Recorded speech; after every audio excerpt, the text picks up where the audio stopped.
Welcome back to the Freeman Conversations. I'm Jobert Okaw, and this is where we take a closer look at the latest stories, trends, and events. Joining us in today's episode is former Tourism Secretary Ace Durano. Sir, thank you very much. Salamat for joining us. Welcome to the Robert, Freeman happy to Conversations. be here. Mayang hapon sa tanan. Thank you. Thank you for joining us. How are you? How have you been? You have emerged, if I may say so, from quite a long hiatus from government and from public service. What has kept you busy all this time? Siguro lang, Jobert, wa lang nako hatagi og social media exposure. Mo nang nagtuo lang ang tanan nga nagpahuway lang ko nga wa ko'y gibuhat. But on the contrary, for the past, my last term was 2013 to 2016, right? So since that time, I've been quite active in other fields. Like I pursued my PhD in leadership in Ateneo. At the same time, I became active as chairman of a community college that is overseen or affiliated with De La Salle University. So these are the things that, and of course, family life. Something that I wasn't able to do when I was very active in politics. So I've been still very active for the past so many years. Karon lang, sakto yuga, ni-emerge because, I'm because of politics these days, you have to be on social media, you have to be seen and exposed. So mo nang marag nigawas yun na emerged. It's the new battleground, so to speak, nowadays, sir. Social media. And May speaking of nalang which, yun na I have a 28-year-old son and a 27-year-old daughter. So they prepared me for this. speaking of which, nakakita ko og video ni mo recently working out on social media. And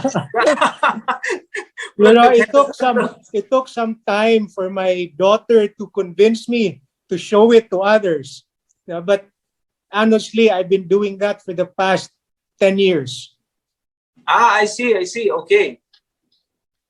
What's your biggest tip? Because nakandaghan na ba na sa atong mga kaigsuuna, especially during the pandemic, na has also went into other activities, including working out at home. And I think that's kept so many of us sane during Yes. at the height of the pandemic, particularly. Definitely. Ang kuan lang yun, unsay ganahan nimo, unsay kaya si mong lawas. Ang importante lang you move. You do some movement, some activities na dili lang good for the body, but good for the mind and good for the soul. So mo lang yun na, just choose your exercise, whatever works for you. Great advice. All right, I mentioned earlier that you have emerged from hiatus from politics and from government, but you also emerged with a huge news for the Cebuanos. You have decided to run for governor in 2022. What exactly made you decide to do that, sir? To file your COC? You have already filed your certificate of candidacy. Yeah, right. Well, like many of us, of course, we are all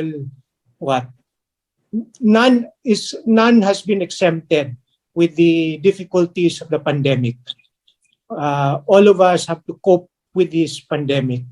And of course, many of us just observe what the government is doing. And many of us, we also have our own opinions and ideas on how to better manage the pandemic, how to better engage with the community, how to better provide for the community so that we can get out of this all together in one piece and get back to normal as fast as possible. And of course, in that process, I've come across groups. Sometime last year, sectoral groups has approached me, and again, marag giawhag ta nga lansaran aron mahatagan og alternative panglantaw o pamaagi kung unsaon ni pagsugpo ang pandemic.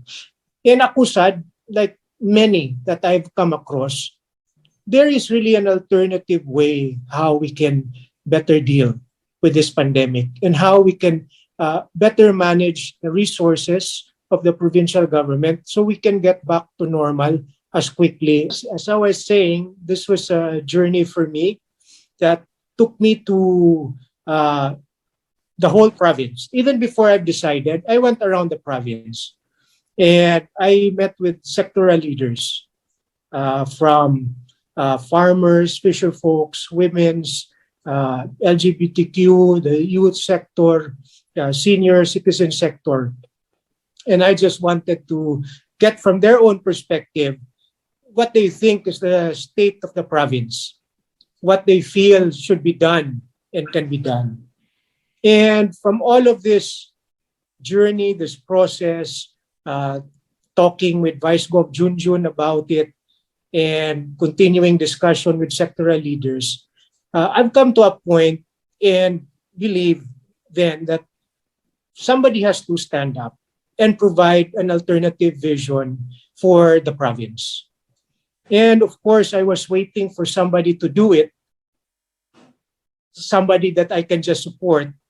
But it came out that all fingers were pointing at me to be that person to stand up and provide that alternative. Okay.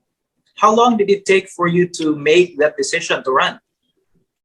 No, I mean, it started last year. The process for me started last year. Talking to sectoral groups, going around the province, Okay. talking to Vice Gov Junjun and some political leaders, both local and national. So it was, it was a, no, I mean, I cannot say that almost a year-long process, I would think. Yes. Yeah, what was the tipping point for you, sir? The surge in August. Okay. That was the tipping point for me that I've really seen with the state of our provincial hospitals and district hospitals. I saw that the priorities of this present administration is really in the wrong place. And I felt that at that time that there has to be an alternative vision and an alternative platform for the province moving forward. You mentioned Vice Governor Hilario Davide, also the former governor. Was it him who approached you and talked to you first, or what was it like in your discussions? No, actually, I approached him because from what I've seen and learned in this process, in this learning process, I wanted to convince him to run for governor again. Because I know and I saw during his term that his priorities, I mean, he placed a big, he really prioritized the public health. Okay. In fact, it was during his time that they really put a lot of investment in order for our provincial hospitals to reach level 2, and then from level 2 to make it reach level 3. That means in simple terms, ang atong mga pasyente sa probinsya di na kinahanglan dadon pa sa Metro Cebu kung magkinahanglan og medical service. Pwede rang they can be treated, surgeries can be done in our provincial hospitals. We saw that he started that way back in 2013. So, it's just the right time for that to be revisited. Because of the pandemic and because of the state of our provincial hospitals and district hospitals. So, to my mind, he was the natural person to lead this alternative vision. But go ahead. Please. As you were observing how the province was responding to the pandemic since last year, was there any attempt to reach out perhaps to Capital and express your sentiments and perhaps share opinions? Well, kinsa man kong muduol didto, pero there was no lack of advice that was given to the Capital. I mean, the medical profession, they were giving Capital all the expert advice. Even IATF gave their own expert advice, yet nothing has changed. Okay. Well, I think at least for now, we're just lucky that our number of new cases and active cases are going down at this point in time. Right. What did your family say, sir, when you told them you will be running for governor? This is a huge step for you. That statement that you just said, Jobert, it's good that the cases are down now, but with the systems in place, the healthcare system we have in place right now in the province, most likely we will have another surge sometime in the future, unless something is really done. So unless substantial, drastic change in our healthcare system is done, that is bound to happen again. So again, I reached that point na ningon ko nga, we all live here. We all have a stake here in what's happening in the province. It just so happens na I'm in a position to stand up and provide an alternative vision and platform for the province. And that's what I told my family. In fact, in this whole process, of course, I told my wife about it. And in this process, ningon lang siya nga, kung musugot na si Vice Gov Junjun ang mag-partner nimo, then that's a sign. So, Okay. when Vice Gov Junjun said yes to be my running mate, actually, nakalimot kong pahibaw ni Carmi, my wife. Pag-announce na ko nga I've decided, when I came home, she told me, gisukmatan ko niya. Naka-decide na day ka, wa lagi ka magpahibaw na ko. Wa lagi ka mananghid na ko. But I said, di ba ikaw may nagsulti na ako nga kung mutando si Vice Gov Junjun, mauna na. That was her advice. So anyway, siguro that was her way of saying nga in a way na there will be some changes in our lives, na we are back here again. I mean, this season of election season and the need for public exposure. And my wife is not a very political person. She's a very private person. But again, they're supporting. My kids are very supportive. They're both 28 and 27, pero karon pa lang yun sila nagparehistro. Aron nga makatabang yun kuno sila. So, Okay. Yes.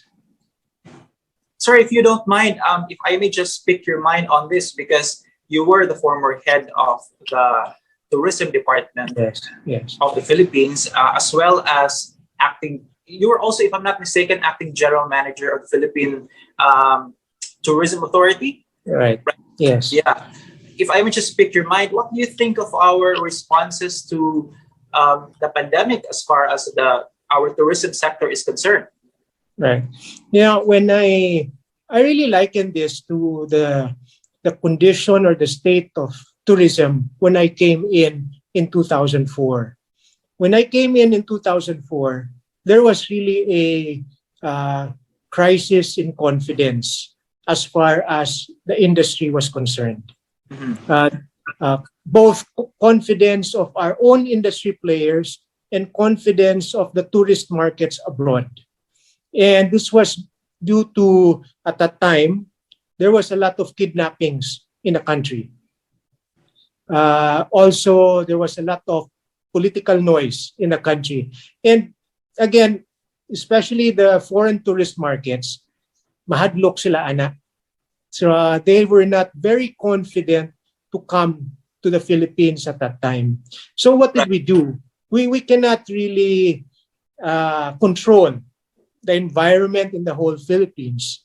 But what we did was we prepared our destinations. We made sure that our destinations were safe for our foreign tourists so that we can present it to them that if you come to these places, rest assured will be safe. So what did we do? It was during that time when the tourist cops, where DOT and PNP worked together to put together the tourist cops. This was the first time that there were tourist cops in all our major destinations. Second, working with the Navy, we had the Task Force Stingray was put together, where naval assets were just going around central Philippines, where most of our beach destinations are. And our beach destinations really are top tourism product. So as we went along and then we presented this to our partners abroad, slowly they started coming back and confidence started to come back. And before you know it, our tourism was growing. You know, tourist numbers were going, foreign tourist numbers were going up.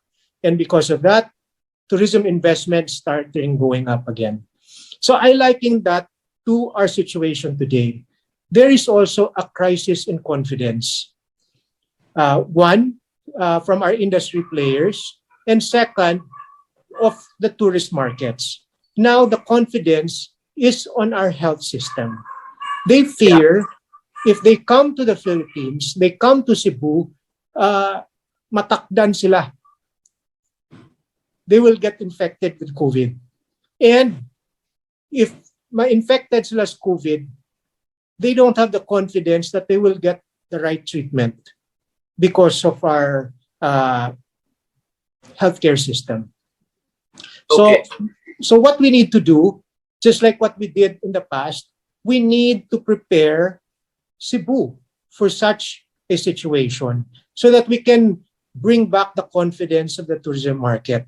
So what do we need to do? First is we have to have a broad healthcare program for the entire province, so as many Cebuanos are given the right protection from COVID. And second, we really have to improve our provincial hospital system so that to give confidence to our tourists na kung naa sila magtuyok-tuyok sila sa tibuok lalawigan, in case they get infected, they can be treated properly. For me, this is the only way to bring back foreign tourism. And that is very important because it is by bringing back foreign tourists in the earliest possible time that we can jumpstart our economy. Okay. When I was in DOT, we saw it already that a domestic tourist will spend 1,000 a day wherever they are. But a foreign tourist will spend at least 10,000 pesos a day. Yeah. Local tourism simply cannot sustain. That's what No, we're trying to say. Yeah. That's right. So for us to safely bring back foreign tourists, to make sure that everyone is safe when we bring them back, both the tourists and the Cebuanos, every Cebuano, we really have to prepare our public healthcare system. Okay. What about vaccination, sir? Do you think the government, both local and national, should make this as an incentive to, especially to foreign tourists? They should be spared from all these strict requirements as long as they are fully vaccinated. Because I think even locally, that's what actually discourages even local tourists from going to other LGUs and going around because of the strict requirements. Well, at least in Cebu, that's already waived. But in other LGUs, that's still in place. Yeah, Jobert, that's a really a good point. That's a good point. You know, most of our foreign tourists come from Northeast Asia, Japan, Korea, and China. And their average stay is just 7 days. So if you require any quarantine period for them, you'll discourage them from coming. So Phuket and the United Kingdom is now using a model which we can apply here, of course, adjusted according to whatever is needed here in Cebu. But in UK, for example, a vaccinated foreign traveler can go to the UK and no quarantine required. But on the second day, the government will test them and they are just monitored. And they are free to move around. So I feel that is the type of model that we can apply here in Cebu. Mhm. But As before far we as can do, yes, yeah, as far as foreign tourists are concerned. yes, Yeah, okay. yeah. So What about again, local tourists, sir? Local well, travelers? I mean, if we apply that to foreign tourists, then there's no reason why we cannot apply it to domestic tourists as well. Mhm. Because it is the same system that is in place that will protect everyone, whether you're domestic or foreign. Okay. I'm just focusing on foreign tourists because this is really what's needed for us to really jumpstart the economy. With foreign tourism come in, our hotels, our resorts, our restaurants, our tourist transport, our souvenir makers, our farmers, our fishermen, they all get benefited. So it is the quickest way to really jumpstart the economy. Mhm. Mhm. Thank you for your views. By the way, just on Monday, uh, October 25, you issued a statement as regards support for Davao City Mayor Sara Duterte, who was in Cebu over the weekend. And Yes. if I may quote, kami ni Gwen kaatbang, meaning Governor Gwendolyn Garcia, kauban as far as Mayor Inday's possible presidential candidacy, pero atbang sa local. I hope nga kung mudayon si Mayor Inday, ilasad suportahan. Nakahibaw na siguro si Mayor Inday sa among support sa PPP o bakod. Kung mudayon siya, so dili na kinahanglan isa ka akong kamot. Anyway, magawa na lang yun ta sa November 15, uunsay yun ang final. This is if she is really running for president. Right. In the elections. What if she will not run for president, sir? Who will you be supporting? Well, the national chair of PPP was here on Wednesday and we had lunch together. And I really asked that particular question, who will PPP support? Because PPP was created for the candidacy or presidential bid of Mayor Inday. So Okay. if Mayor Inday will not run, who will PPP support?